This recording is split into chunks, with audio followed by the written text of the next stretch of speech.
Tapi kemungkinan ketiga, bisa juga domba itu tersesat karena memang sikap domba itu sendiri. Mungkin ada domba yang tidak mau diatur. Pokoknya mau hidup menurut keinginan dan kemauan dirinya sendiri. Dia mau kemana, terserah dia. Lalu pada akhirnya tersesat.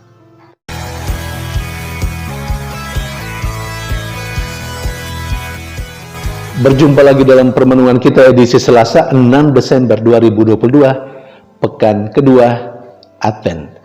Bacaan-bacaan liturgi hari ini, bacaan yang pertama dari kitab Nubuat Yesaya bab 40 ayat 1 sampai 11 dan bacaan Injil dari Injil Matius bab 18 ayat 12 sampai 14. Kepada bangsa Israel, dan pasti kita sekalian yang merenungkan perikop ini, Nabi Yesaya bernubuat tentang Allah yang berbelas kasih, yang hadir dalam diri Mesias.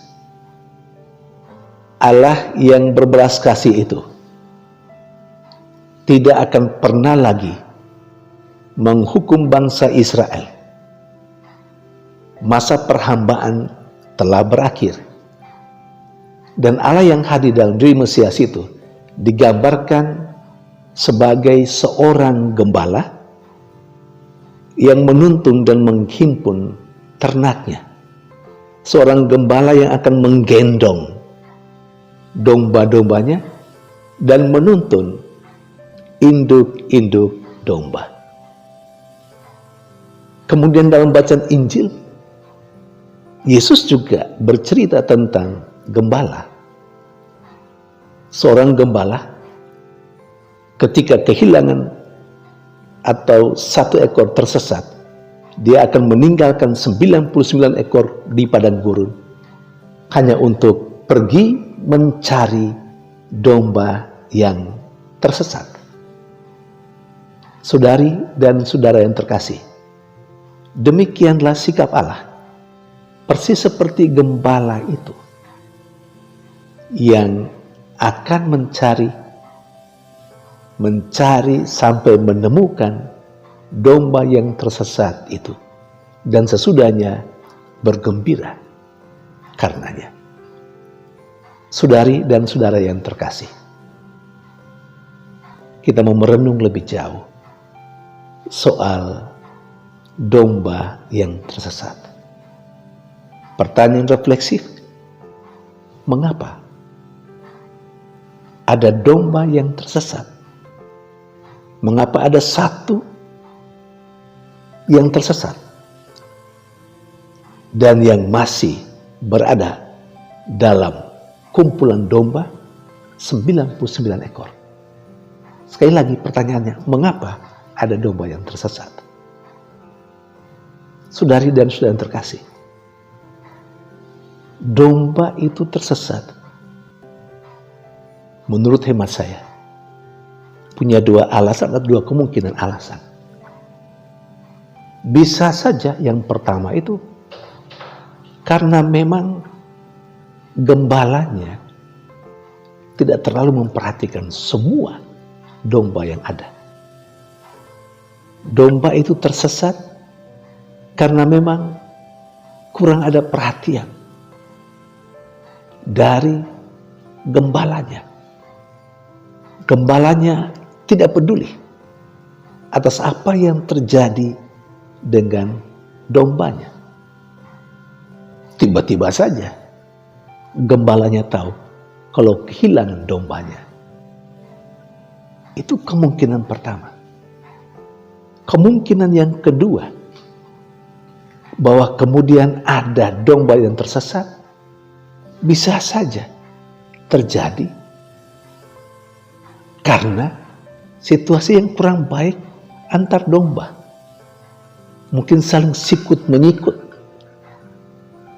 mungkin saling bertengkar, saling berebutan apa misalnya dalam kelompok itu. Nah, karena pertengkaran, karena relasi yang kurang baik antar domba, dan domba yang tidak bertahan, yang tidak kuat, pasti lebih memilih keluar dari sekawanan domba yang lain. Tapi kemungkinan ketiga, bisa juga domba itu tersesat karena memang sikap domba itu sendiri. Mungkin ada domba yang tidak mau diatur. Pokoknya mau hidup menurut keinginan dan kemauan dirinya sendiri. Dia mau kemana, terserah dia. Lalu pada akhirnya tersesat. Saudari dan saudara yang terkasih,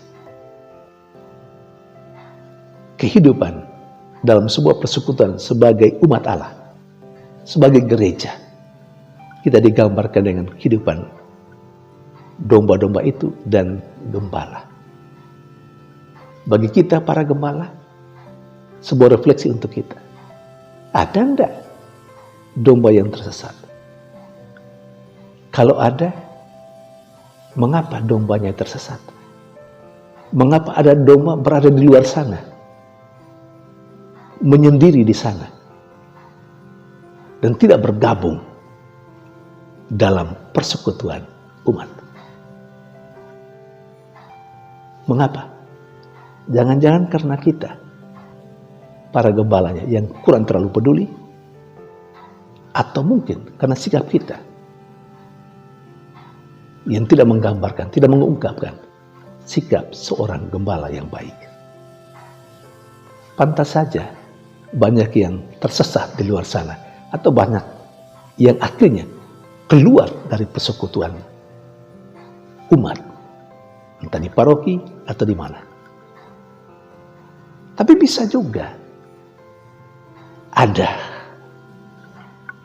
suasana yang tidak bagus, tidak bersaudara di antara domba dengan domba. Ada persaingan. Yang satu merasa diri lebih hebat daripada yang lain, dan kemudian menganggap remeh yang lain. Akhirnya yang lain yang tidak kuat mentalnya memilih untuk keluar.